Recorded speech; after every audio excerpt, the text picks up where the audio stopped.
حضرت معاویہ کا انتقال ہو گیا سن 60 ہجری میں 22 رجب کو. مدینہ اطلاع پہنچی 28 رجب کو 6 دنوں کے بعد.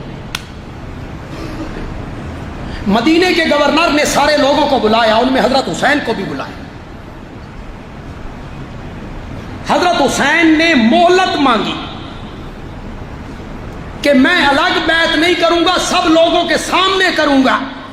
مشورہ کرنے کے بعد گورنر نے مہلت دے دی. حضرت حسین نے اس مہلت سے فائدہ اٹھایا اور حضرت حسین مدینے سے نکل کے مکے کی طرف چل نکلے. 4 شعبان کو مکے پہنچے.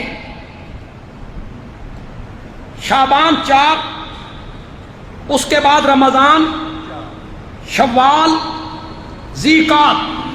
کتنے مہینے ہو گئے؟ کہاں رہے؟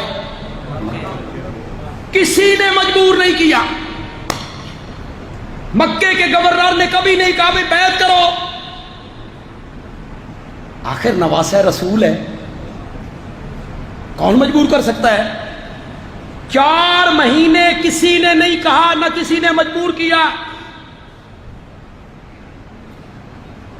8 ذی الحج کو حضرت حسین مکے سے نکلے, کوفے جا رہے. لوگوں بولو, 8 ذی الحج کو مکے سے حاجی کہاں جاتے ہیں؟ مینا, احرام باندھ کے. حضرت حسین 8 ذی الحج کو کہاں جا رہے ہیں؟ یہ تیری کتابیں کہتی ہیں, یہ تاریخ ہے, ہماری تاریخ.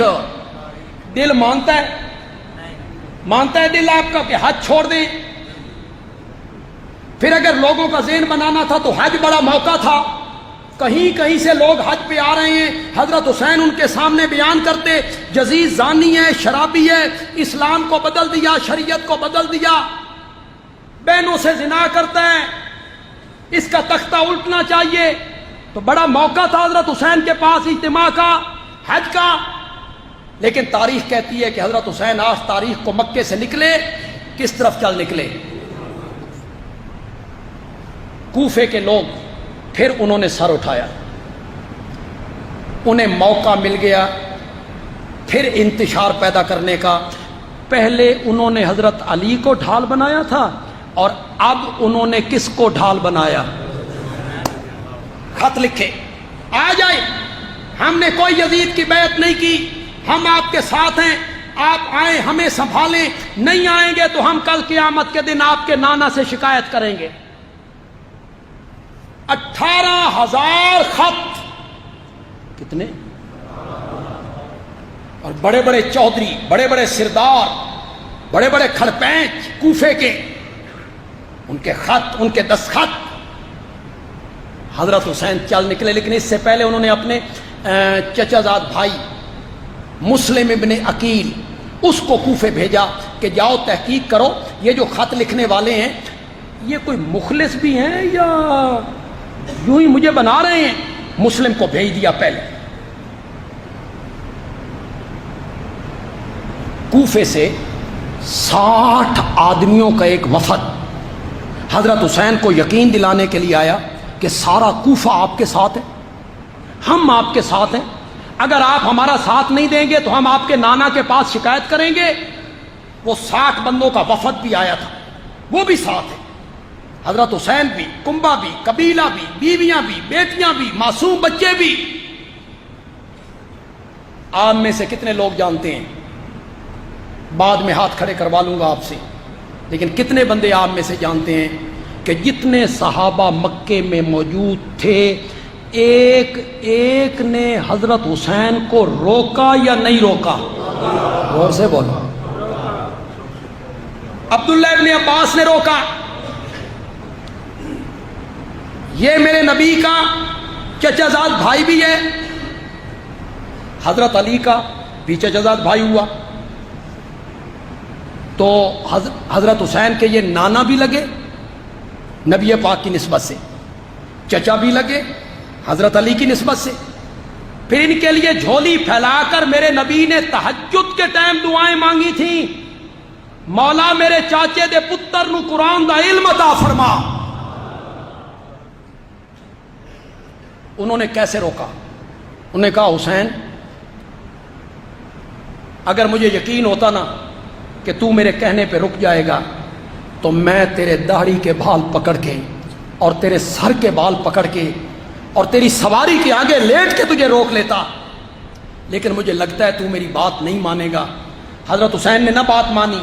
حضرت ابن عباس نے ایک جملہ کہا، فرمایا میں دیکھ رہا ہوں کہ تیری سفید داڑھی خون سے تر بتر ہو گئی ہے۔ کوفے کے لوگوں نے آپ کے والد کو شہید کیا، آپ کے بھائی کو شہید کیا، مسلح کھینچا اور ان کے ران میں خنجر مارے۔ آج وہ تیرے ساتھ بھی دھوکہ کرنا چاہتے ہیں۔ حضرت عبداللہ ابن عمر نے روکا، عبداللہ ابن جعفر نے روکا، ابو سعید خدری نے روکا، ابو واقد لیثی نے روکا، سب صحابہ نے روکا۔ حضرت حسین نہیں رکے۔ ایک بات یہاں رک کے میں کہنا چاہتا ہوں، کتنے مہینے مکے میں رہے؟ اور سے بولو، لوگ ملنے آتے ہوں گے کہ نہیں آتے ہوں گے؟ میرے نبی کے نواسے کو لوگ ملنے نہیں آتے ہوں گے؟ بیٹھک نہیں لگتی ہوگی، مجلس نہیں لگتی ہوگی؟ بندیالوی چیلنج کرنا چاہتا ہے، تحدی کے طور پہ نہیں، صرف سمجھانے کے لیے، صرف آپ کو یقین دلانے کے لیے یہ بات کہہ رہا ہوں۔ 4 مہینوں میں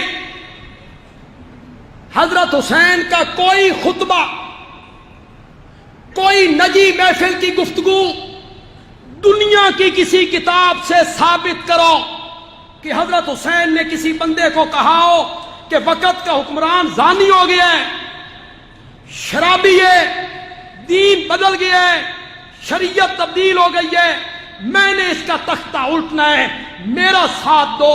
حضرت حسین کا کوئی خطبہ، نجی محفل کی گفتگو قیامت کی صبح تک کوئی بندہ ثابت نہیں کر سکتا۔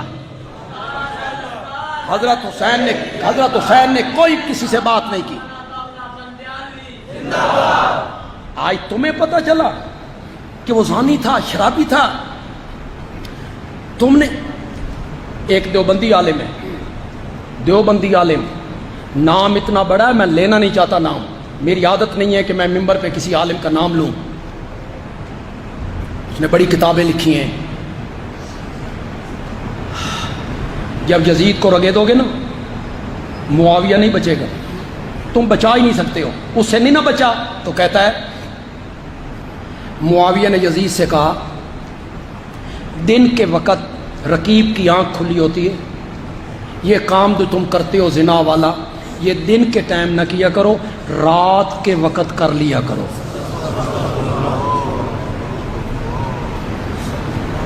یہ صحابی کہہ رہا ہے، صحابی۔ اور پھر اسی کتاب میں لکھا، میں حوالے کا میں ذمہ دار ہوں، اگر کوئی آپ میں سے بعد میں مجھ سے پوچھنا چاہے میں نام بھی عالم کا بتا دوں گا، کتاب کا نام بھی بتاؤں گا، میرے پاس کتاب موجود ہے۔ پھر لکھا کہ یزید اپنی بہنوں سے زنا کیا کرتا تھا، بہنوں سے۔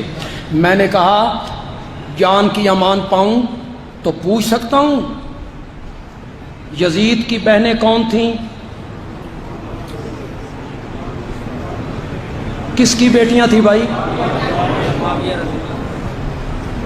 معاویہ کی بیٹیوں کی یہ تصویر پیش کی ہے تم نے، ایک صحابی کی بیٹیاں صحابی کی۔ کچھ خوف خدا کرو۔ حضرت حسین نے کبھی کہا ہو کہ یزید زانی ہے، شرابی ہے، دین کا حلیہ بگاڑ دیا ہے، میں اس کا تختہ الٹ کے رکھ دوں گا؟ کوئی ایک خطبہ دنیا کے کسی بندے کے پاس ہو تو بندیالوی منتظر ہے، انتظار میں ہے، پیش کرو، مستند دو، مستند۔ ایسے نہیں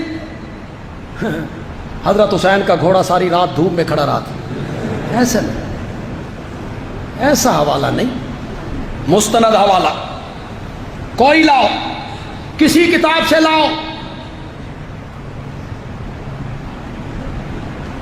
باتیں میری دل کو لگیں مان جائیے، دل کو نہ لگے ماننا ضروری بھی کوئی